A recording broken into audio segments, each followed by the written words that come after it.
Let's make my April bulletin board. This month I'm going with a spring theme, so I kept the background white and then added blue and green border for the sky and grass and then added a sun in the corner.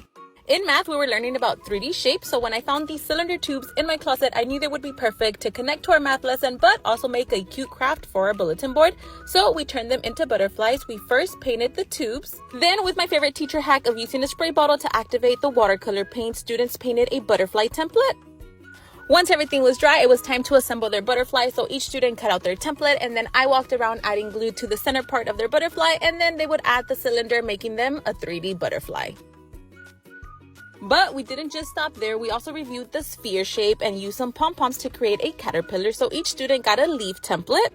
After each student cut out their leaf, they came to my small group table where I added a line of glue, and students would create a line of pom-poms, giving them a 3D caterpillar.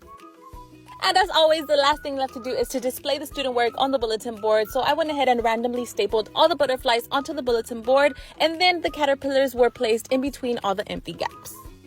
I finished everything off by adding our title with these clouds that I printed, and it says Spring Shapes or Figuras de la Primavera. And if you're a Spanish speaker, just pretend that it says Formas because it's April and we're barely surviving, and I'm not going to change it even though technically Formas is the correct way to say it. But here we have our April bulletin board.